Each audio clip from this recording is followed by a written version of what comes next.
Halo guys, video kali ini akan membahas tentang e-bisnis.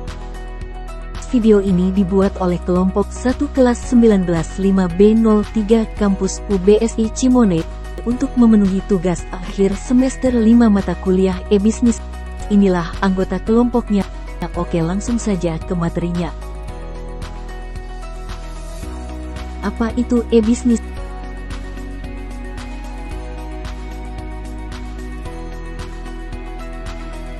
E-bisnis adalah salah satu jenis kegiatan usaha yang dilakukan dengan menggunakan sistem informasi yang terkomputerisasi.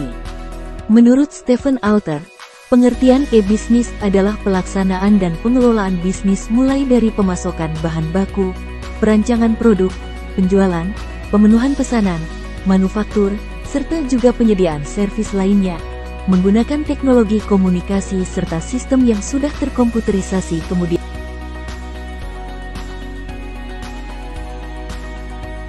manfaat apa saja yang didapat dari e-bisnis?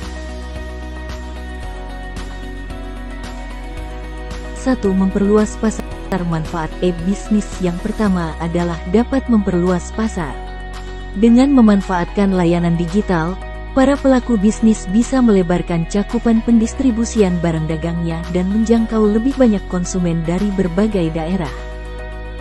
2. Menghemat biaya. Keuntungan e-bisnis selanjutnya yakni dapat menghemat nominal pengeluaran, mulai dari biaya komunikasi, operasional, hingga pemasaran. 3. Praktis. Manfaat e-bisnis yang ketiga adalah praktis. Bagi konsumen yang ingin membeli barang atau jasa, dapat melihat katalog dan informasi mengenai produk melalui internet, sehingga konsumen tidak perlu repot-repot untuk datang ke toko hanya untuk mengetahui wujud barang tersebut. 4. Meningkatkan citra. Manfaat e-bisnis yang terakhir adalah meningkatkan kesan baik di mata konsumen. Sebab, dengan media informasi berbasis internet dapat lebih efisien dalam menggerakkan kampanye serta promosi bisnis untuk menaikkan engagement rate perusahaan. E-bisnis juga terbagi menjadi beberapa jenis. Sebuah perusahaan dapat mengetahui bagaimana cara untuk memberdayakan mereka.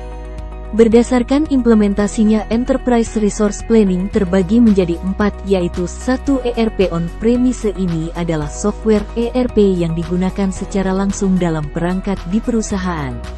Sistem ini dirancang untuk semua ukuran perusahaan, meskipun mungkin lebih sesuai untuk perusahaan kecil dan menengah.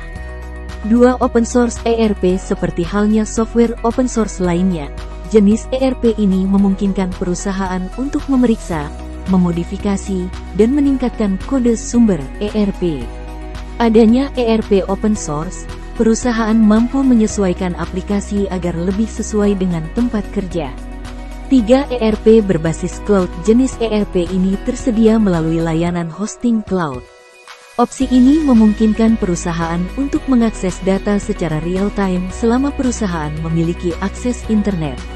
Software ERP berbasis cloud umumnya cocok digunakan dalam perusahaan besar.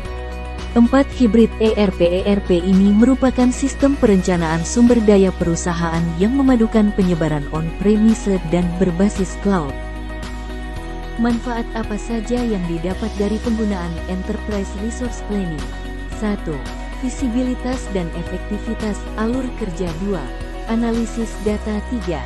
Solusi penjadwalan. 4. Kolaborasi lintas departemen. 5. Manajemen risiko dan keamanan data. Ini adalah contoh perusahaan yang menggunakan e-bisnis.